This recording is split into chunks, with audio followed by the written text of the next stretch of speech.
Hello and welcome to the Bucketlister podcast. Join your host Keith Crockford along with special guests who have travelled the world, here to share stories of their adventures and plenty of inspo to add to your bucket list. Now, let's get into today's episode.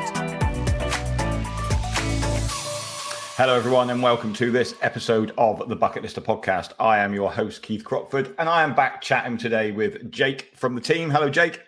Hi, Keith.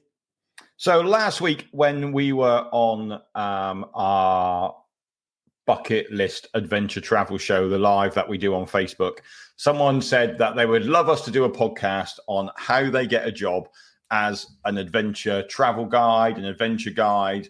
So we thought that we would put today's podcast onto that topic and talk about how you become an adventure travel guide and how we do the job that we do.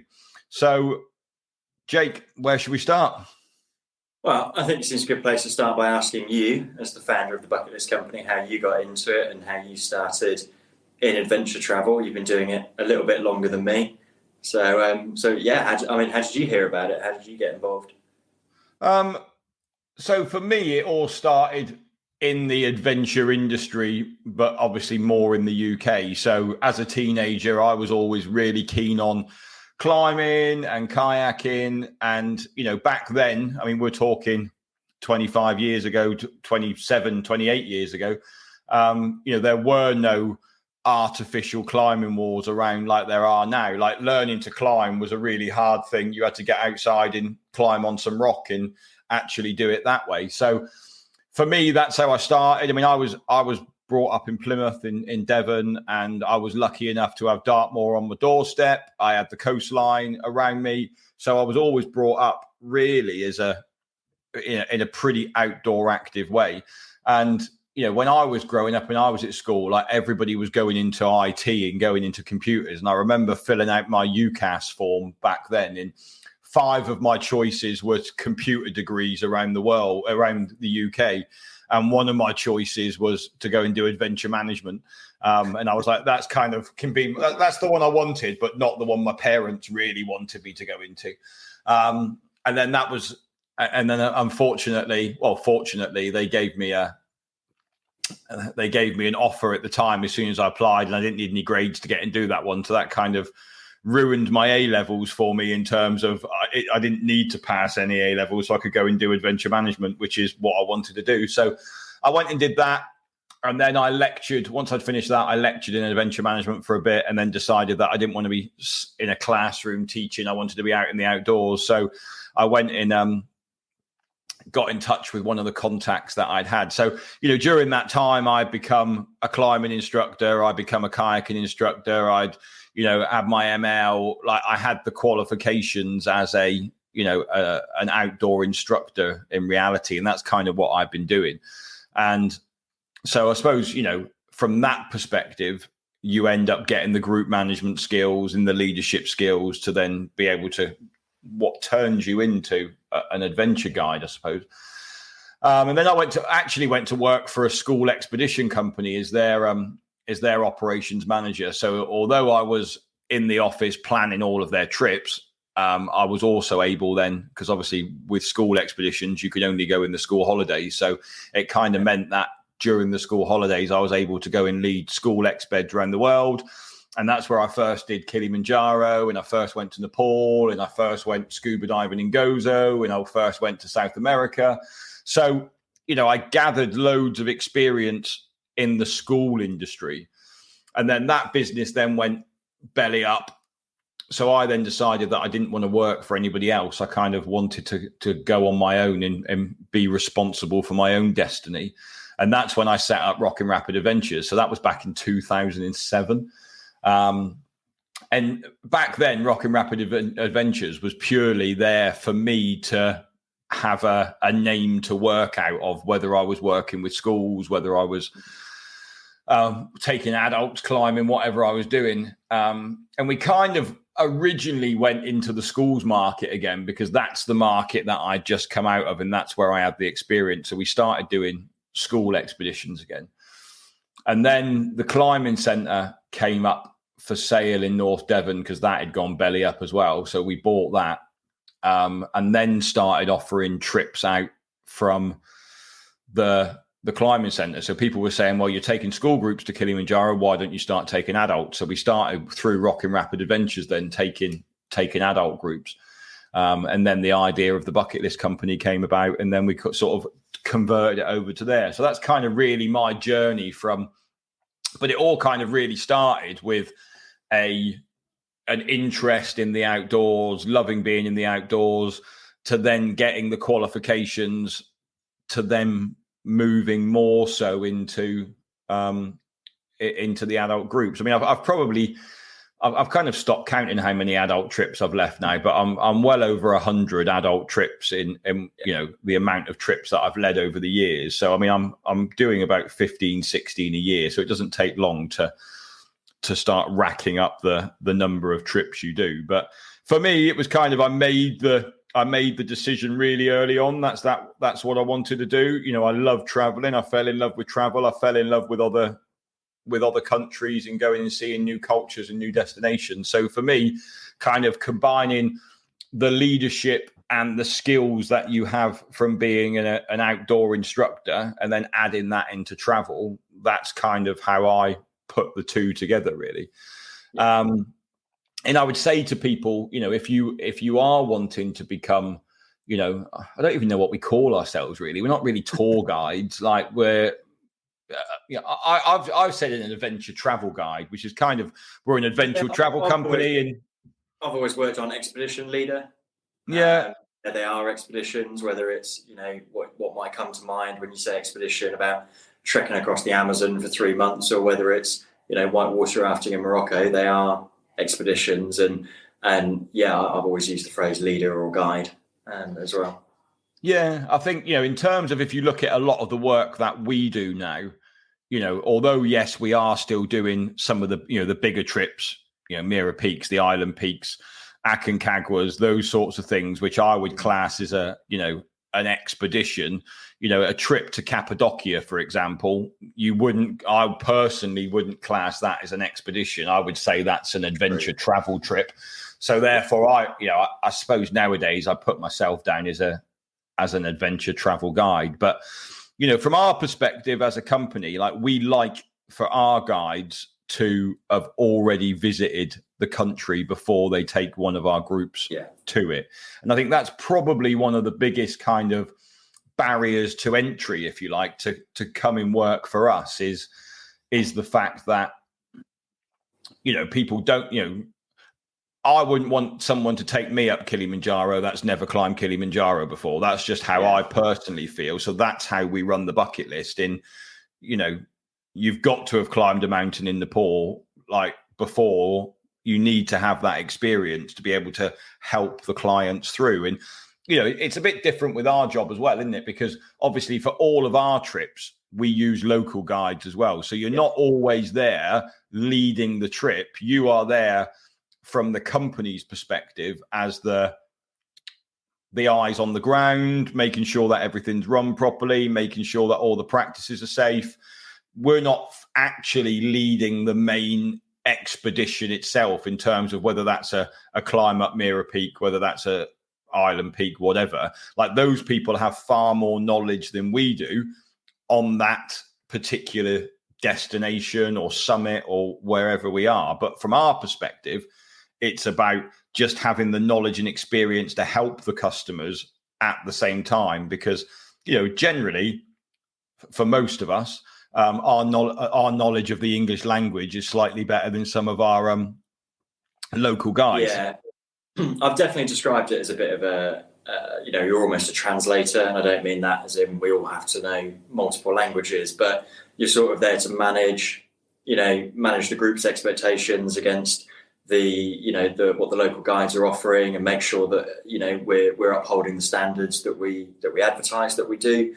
You know, I think we're here predominantly to provide that insight into the trips, and you have had the experience of going to these countries before. You know, the fact that we'll come and meet you at the airport, you know, we can take you through that whole journey, and really provide that support from start to finish, and just tie it all in, really. I think that's the... Yeah, I think, you know, I've been... well, the bucket list company has been really lucky in terms of the fact that I've got Rockin' Rapid Adventures as well. Because if we look at where all of our leaders have come from, all bar Hugo, yeah, has worked for me in some form within Rockin' Rapid Adventures before they've gone into leading trips with the bucket list process for you. I think it was, you did get the ability to work closely with those guys beforehand. I mean, but that's just how it started. It's always been or it has up until this point, been quite a small team as it's been growing. Yeah, all right, Dave's never worked for me at Rockin' Rapid, but Dave's climbed at Rockin' Rapid for... Yeah, well, he did the climbing club as well. Yeah, so Dave's got a lot of knowledge in the outdoor background. But, if we go through our leaders list, Gareth did his apprenticeship with us at Rockin' Rapid to start with, and then has moved on to the bucket list company, is one of our main guides. Chris has done freelance work with us through Rockin' Rapid as an instructor. Same as Tony. Both Chris and Tony live in Spain. So that doesn't, wherever you live doesn't really matter. There's American Mike. Funnily enough, American Mike lives in America, but he also lives in Spain. But again, he has worked for me at Rockin' Rapid Adventures for a couple of seasons where we've been busy with big groups. He's come and assisted there. So I've seen how he works. I've seen how he is with people. Yourself, you came down and worked at Rockin' Rapid before you then went across to the bucket list company. So really it's only Hugo that I haven't actually ever employed through Rockin' Rapid Adventures. And then Hugo walked the whole length of the Great Wall of China, then wanted to lead our Great Wall of China trip. Well, who better to lead a Great Wall of China trip than the youngest person to ever walk the whole length of the Great Wall of China? So again, he's had that experience on the Great Wall of China. And, that's what we want out of our leaders, is people who have that additional knowledge of the country that can help our clients. So I think that's kind of one of the barriers to entry, if you like, of becoming a guide for us anyway, because we do kind of insist on having that experience of a country, and we don't necessarily, require you to have done every trip. So for example, for us, if you have been to South America and you've been to Peru and maybe you've led the Inca Trail trek, well, then because you've gone through that process, it's pretty much the same trip, whether you do the Inca Trail, the Salcantay trek, or the Lares trek. It's just the route that's different. The way the trip runs, the concept of everything, you stay in, you land in Lima, you go to Cusco, then you go and do the trek, then you come back to Cusco, you do Rainbow Mountain, you fly back to Lima, you fly home. Like once you've done that process for one of the trips, you can, I'm happy for you to then go and run any of those 3 trips. But, for me, I would just like to see everybody having been to that country and experienced that before running a trip for us. But I mean, how did you start in the outdoor industry, Jake? Well, I suppose similar to you, I was kind of got to college age and I was torn between what I wanted to do. I was studying things like English, sociology. There were subjects that I found interesting, but I didn't really know what I wanted to do with them. I spent a lot of time looking out the window. I spent a lot of time thinking about being outdoors. I always grew up being quite outdoorsy. You just went and did all those wanky, subjects. Is it sixth? I want to be a sociology student at sixth form. That's what you went and did. I was like, what can I do where I just get to chat to people? That's kind of what it was. I always enjoyed talking. But no. Yeah, so now you come on a podcast every week. So you've achieved your. I feel like this is like the natural progression into it. So I mean, there was a part of me for a while where I was looking at joining the army, or joining some part of the military. I think for me, I always knew that I wanted to do something. I mean, to be fair, if there's probably people now laughing at hearing that, I could, everyone calls you Pretty Boy Jake. So seeing you in the army wouldn't really, maybe the RAF, you might have got away with the RAF, maybe. I don't know. I don't know if my tea making skills are quite up to that. You like nice hotels? Like I would have been in the I RAF do if like I'd nice been in the hotels. services. Like, I think just because when I was growing up, I never really knew of it as a career, and I actually have been back to the school that I went to, and I've given a talk in a couple of other schools, kind of providing alternative career choices. Because when I was at school, I always heard about people wanting to be doctors. We had talks from lawyers and accountants and people who had those roles coming in. And I guess I never really just saw it as an option. So all the things that I liked doing, being outdoors, running, climbing, abseiling, I was looking at different avenues where I'd get to do that. And quite similar to a lot of people who I've met who work in the outdoor industry, at some point in time, they either were in or had thought about joining the forces. So I think the two are quite linked. But for me, I was kind of toying with the options of that. And then my uncle sent me a link. I was still undecided. He sent me a link to this outdoor training course. Well, he sent me two, actually. So one of them was to be a multi-activity instructor. And I think it was 9 months long. It was in Wales. And they taught you, they gave you some qualifications in kayaking, canoeing, your mountain leader, some abseiling, some rock climbing. And that would give you the ability to then go and work in these centres and run these different, day trips and activities. And that was one of them. And the other one was a 3-month intensive expedition leader training course, is what it was called. And that was actually done in Wales for 2 weeks, and then the rest of it was in Central America. And for those of you that know me, and obviously working with yourself, I'm not always the most patient person. I like to get on with things. And for me, when I was weighing up, okay, I could be qualified in these activities in 9 months, or I could go and smash it out in 3. So I ended up opting to go and do this expedition leader training course in Central America. And I had, it's probably the hardest thing I've done to date, but it was also brilliant. And it was all the things that I really wanted to do. So I came out of that having learned the logistical planning that you need for expeditions. I gained medical training, like all of these elements of running a trip that I wouldn't necessarily have thought about, working with local guides, that type of thing. And then when I finished, I was looking at jobs, and I started applying for a couple of expedition companies. And the questions that kept coming up, or the blocks that I kept coming into, were, have you got any experience of the countries that we operate in? And towards the end of the application process was, how old are you? So by that point, I was only 19. And I thought, I've been trained up, I can do it all. But people, 19 years old, they were a little bit reluctant to have me jumping straight in, running their trips. And then I saw an advert come out for this 6-week season. It's going to do some outdoor teaching, and that was through Rock and Rapid. So I actually spoke to Gareth over the phone. It was Gareth who did my interview. A couple of weeks later, I was off to Devon, and as I was telling somebody in the office earlier, I bumped into American Mike, started chatting to him, and just talking about all the things that we'd done. And he asked me what my background was, and I said about the expedition training. And funnily enough, Keith has just set up, an expedition company. You should meet him. You should have a chat. So I don't know if you remember, but we went down to one of the local pubs. It was myself, you, and Mike. And really, you were catching up with Mike. You hadn't seen him in a while, and he kind of brought me along, and he said, "Oh, Jake's just finished this training. Like, you might be interested."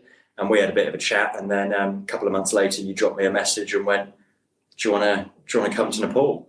And it kind of started from there, really. Yeah, I do remember that, because the funny story behind that is I think I've been away on a school expedition somewhere. I've been running a trip and then came back.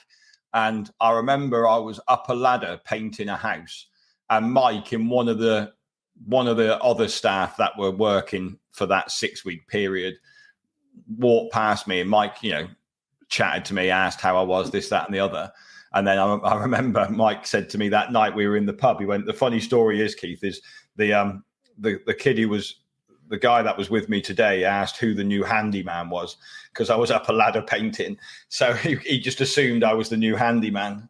So But yeah, I think that's, for me, I've done, I remember taking Gareth on his first Killy climb. I remember, taking you to Everest Base Camp. I remember taking Tony to Nepal for the first time. I took Tony to Chile and Easter Island for the first time. And, I want to help people grow in the industry. And, it's a very, it's a very difficult thing to do, because I remember the conversation I had with you. It was like, actually, like, I will pay your flight to come and I will pay for you to come to Everest Base Camp, but I'm not paying you a wage. Like, if if you want to get this as experience, I'm happy to help you with that experience. But you are not a leader. You're not there in a leader capacity. You're going to be there as an assistant, and you need the experience. And if you had come to me and said, I want to be paid every day as well, then the chances are you wouldn't have been coming on that trip.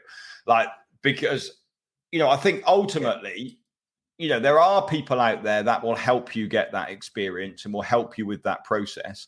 And I think, the more you can network and meet people and connect with people, those opportunities aren't going to come up all of the time. I mean, Henry's a prime example that works for me at Rock and Rapid. Again, Henry started climbing as a 12, 13-year-old at the climbing centre, left school at 16, went to college to do outdoor. Once he became 15 years old, he used to do Saturdays and Sundays for us in the cafe. And, he just wanted to be involved. And then he came to me and said, I've got to do work experience for like 3 months as part of my course.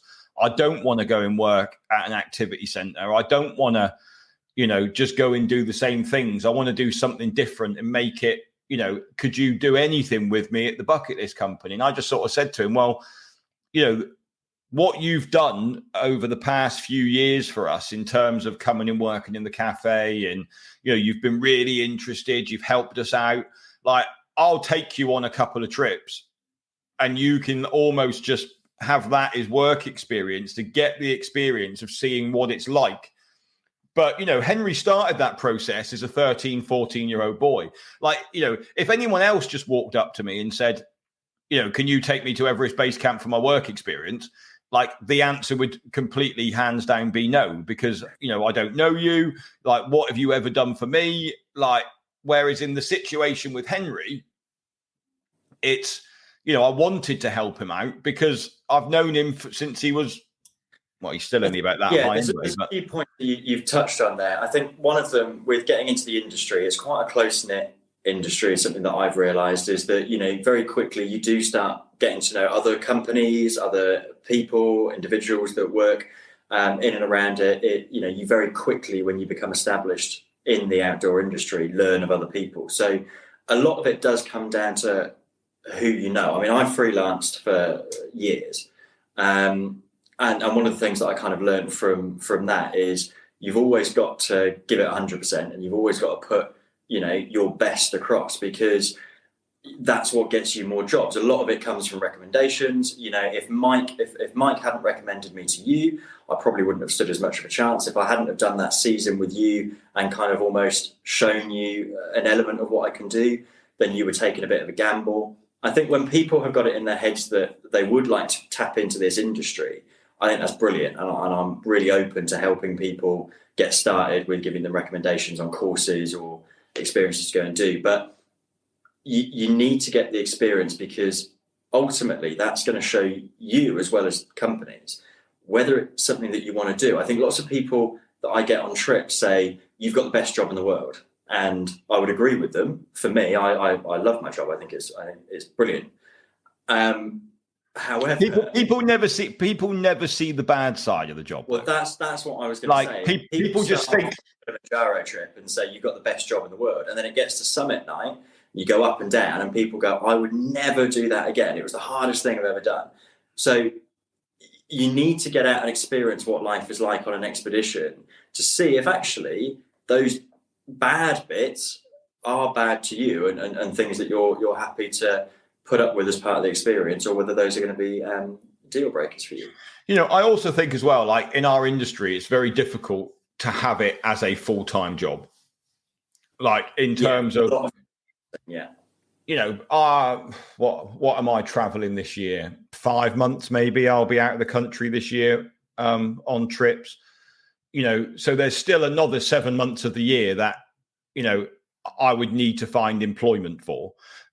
Yeah, I think it's very difficult to do it full time for one company, and that's something that I wish somebody had told me at the start, because I think I definitely had it in my head that once I passed this training, I was going to come into a company and be paid a full time salary to go and run trips. And the reality is that the amount of time you'll spend, unless you're going to be working in another capacity, the amount of time that you're going to spend away isn't going to result in a full time job. So you are going to need to work for other companies or do something else. I think from our perspective, like the two of us, you work in the ops, I do the marketing for the Bucket List company, I create content for the Bucket List company. All right, the Bucket List company is mine and it's a full-time job. But if it wasn't my company and I was doing this, like I would be happy to go into the office and do stuff that wasn't just traveling. And I think you have to have that flexibility in terms of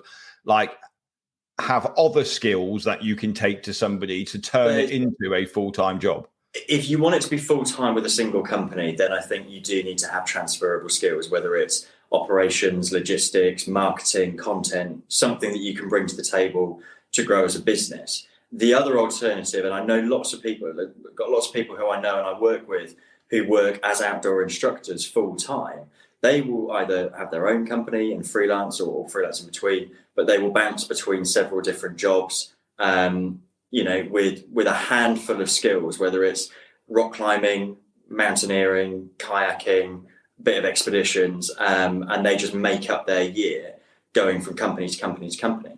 I think it depends on what, if you are wanting to get into the industry, have a think about how that might look.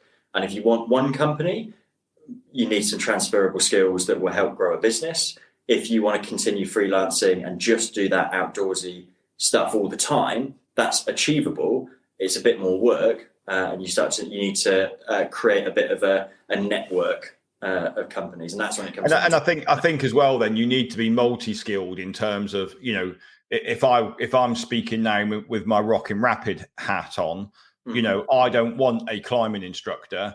I would much rather have a climbing instructor who is also a paddling instructor who can also do a stand-up paddleboard session, who can also do X, Y, and Z, because they're far more useful for me for a week than just me getting a climbing instructor in for a week. So having lots 100%. Of skills. And I think the other thing as well is you don't need to be, in terms of if we look at, if you're a kayaking instructor, there are different levels of kayaking instructor. If you are a climbing instructor, there are different levels of climbing instructor. You could start off with a lowland leader in walking and go on to a, hill in moorland, onto an ML, onto a, IML, winter ML, that type of thing. We don't need to have like super duper qualified staff. You just need to have a range of skills across. Yeah, and then as you develop, you can specialize into one of them. I think one of the things I wanted to mention as well, because this was something it took me a little while to figure out getting into the industry, and I know you mentioned it before. A lot of it we look at is experience, and there is I think it comes down to, if a company is looking at employing you to run these trips, they're going to need a bit of a benchmark. So whether it's having your mountain leader, nationally recognised qualification, it gives a benchmark of the ability that you're going to be at. But with expeditions, as far as I'm aware, there isn't really a qualification to go, I'm an expedition leader. It's, it is more about experience. And, I remember coming to you and saying, we've done Nepal. No, I'd really like to go and do Kilimanjaro. Now, you knew from having taken me to Nepal that I would stand a good chance of being okay at that altitude, but I hadn't done Kilimanjaro yet. So I spent a bit of time thinking about it, because I was like, you're right, I've not done Kilimanjaro. I want to come to you and I want to run these trips. I've proved that I'm okay at altitude, so that's allowed me to do these other trips. But what can I do? And other companies weren't employing me because I was too young. That was a big issue that I ran into. So I ended up listening to. I was actually working for a guy, so freelancing again. I was helping fit a kitchen, of all things, and I had my headphones in, and I was listening to a podcast by John Gupta. Yeah, I know John. John's worked for me as well. So true story. So I was listening to a podcast by John Gupta, and he was talking about how he started. And one of the things that he said on this podcast was people kept telling him that he couldn't go and do these trips because he didn't have the experience. So he decided that he was going to go and run his own trip. He went, well, how hard can it be? He was like, how hard can it be? Don't say that. Like, it's very hard, okay? You're just talking me out of a job. That's what I was going to follow it up with, because it's really hard. So I sort of listened to this podcast and went, right, I've got to have experience, but nobody's taking me on because I'm too young. So how do I get the experience? I was kind of a bit of a brick wall. So what I did was I went, right, that's quite a good idea. I listened to him and I went, I reckon I could do that. So I went away and I said, I'm going to run a Kilimanjaro trip. So I put this advert out to some people that I knew, just mates and colleagues, and said, look, I'm planning a trip to go climb Kilimanjaro. Is anyone interested? And I got a handful of people who were prepared to, trust me enough to take them across. And, as I said, how hard can it be? Well, it turns out very hard. And, I didn't have experience in setting up that trip. So kind of did all the research, and I did pull it off, and we went out and we summited Kilimanjaro, and I came back, and I remember coming back to you and being like, right, I've done it. And you turned around and went, yeah, fair play. You can run our next one. So I think to anyone who's listening who wants to get into the industry, there's loads of different avenues that you can go down, qualifications wise, experience wise. But something that really stands out is if you're hitting a brick wall and you don't know how to get involved and people won't give you the chances, make those opportunities happen for yourself. Push it, drive it. If you want to make it happen, you'll figure out a way, to get out and do that. I mean, one of the other first expeditions I did, I actually paid to go. So however that might be for you, there's opportunities, and then hopefully it will grow from there if you make those good impressions. Yeah, I think if I was to give some people some advice, like final pieces of advice before we, finish this one off. Yeah. For me, it would be about going and getting a walking qualification. Doesn't necessarily need to be a mountain leader, because like I said, if you're going to go and do school expeds, you might need an ML, because a lot of the time you are the main responsibility for the group. Whereas when it comes to our trips, because we use local in-country guides as well, you're not taking that full responsibility. So I don't look at that. I think going and getting a high level first aid qualification. So for us, I want everybody to have REC level 5 as a minimum for their first aid, which is remote emergency care, high altitude, covers all of those things off. And to make that easier for our team, like I went and got the qualification to be able to deliver the REC courses, so I could make sure that all my guides were trained up to that level. So, I can run those courses. I mean, I've always thought about running those courses for, our bucket listers as well, and actually running first aid courses for our groups. But at the minute, I just don't seem to have the time. Really interesting. Yeah. Add it to the list, Jake. Stick it on the whiteboard. And then I suppose my other, I think it's much harder running a school expedition than it is running an adult expedition.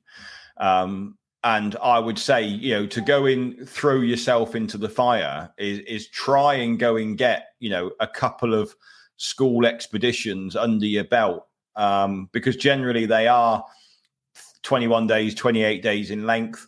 You are responsible for the group the whole time you're away.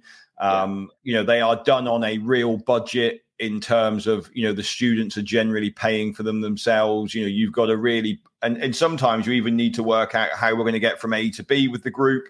You know, you've got to think about the budget. So so it does give you a really good grounding into adventure travel guide life, expedition life, whatever you want to call it. So I think those would be kind of my and then finally, I suppose, is, you know, get yourself known in the industry, you know, put yourself out there. Like, you know, we do have opportunities every now and again. So for example, like what tends to happen for us is, like, we say that there's one of us to 16 clients going on a trip. Now, sometimes we might have like a group of 3 phone us up and go, oh, that trip's full, can I go on it? And, you know, there's no legal limit. We could take one of us. And obviously, because we've got all the local guides as well, then we're very well, you know, covered from a ratio perspective. But sometimes we'll take those extra 3 or 4 people onto a trip, and then we'll offer that trip as a potential training opportunity, as we did with you on EBC, as I did with Gareth on Kilimanjaro when he first started, as I've done with Dave on Toubkal, the Sahara. You know, that's generally how we give people the opportunity of getting experience of those countries, is by saying, right, you know, we're slightly over our ideal ratio of one of us to them. Actually, we can now take somebody else out and give them that experience of being in that and just watching how a trip is run. There's sometimes more to it than I realised, I think, when you actually get into it. I mean, I know one of the things that I would be looking at when leaders are coming to us and people are asking for opportunities to get out is obviously the experience is a big one. But I think it comes down to when everything goes, with the way that we run the trips, when everything goes right, it's very easy. And this is for all expeditions. You know, it's very easy to manage trips that go smoothly. What is a little bit more challenging, and that's where people who have got varying amounts of experience and can kind of bring that to the table of going, I've been tested when things haven't gone right. There's delays with the flights, you know, maybe like a bit of accommodation has been all booked up. Maybe a really awkward customer. Really, yeah, maybe they happen. That's a really good point as well. I've met people in the industry who are brilliant at the skills needed for rock climbing, but they've got no people skills. Got zero. You know, technically they could tell you about, you know, the weight limits of a rope and the angles that you need to put cams in and all that sort of stuff, and it's brilliant. But working with a group and working with people, they've got no management skills, no social skills. So there is a balance, but yeah, having a wide range of experience, whether it's helping out with schools or summer camps or, you know, a little bit of bushcraft, like whatever it might be, try and get a range of different experiences, because that will broaden your skill set that you're bringing to the table. And I think, you know, that's, you know, the other thing is, you know, it is hard work, and people think you're away on holiday, and you know, I get it. You know, my wife tells me all the time, like, oh yeah, well, you're not really working, are you? You've just been here, you've just been there. But you know, you do not get a day off.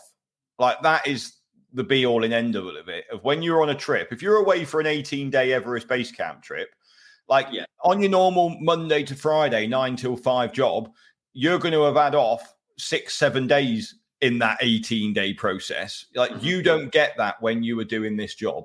You know, you're generally the first one up in the morning. You're generally the last one to go to bed at night.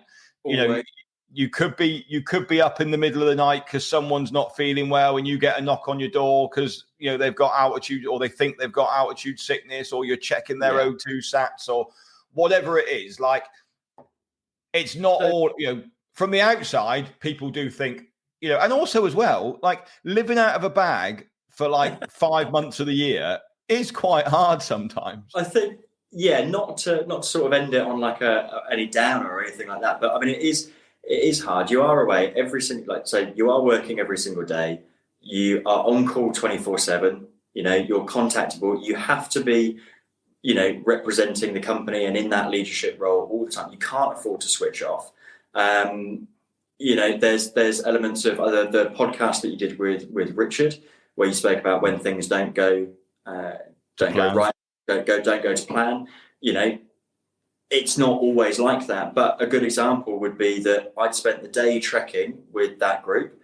In the evening, Richard unfortunately came down. I was then alternating with Gareth. So every hour we were going back and checking him. So I didn't get really any sleep that night, because actually by the time we spent, the majority of the evening planning what we were going to do the next day, there was only a couple of hours that we needed to monitor him and get some sleep in between. And then breakfast with the group. And then I took the rest of the group for another full day. So, there are some days on these trips where I go, yeah, I've not really slept in like 2 or 3 days properly. So and then I mean on the plus side of that, like I did a Chile and Easter Island trip.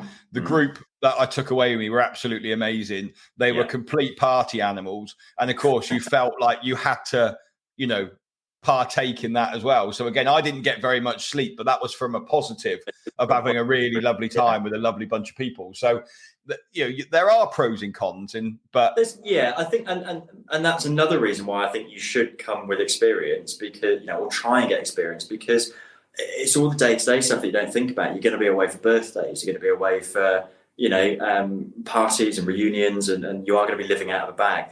The trade-off is you get to see some of the most incredible places in the world and have that as your job, and you get to meet some of the most amazing people.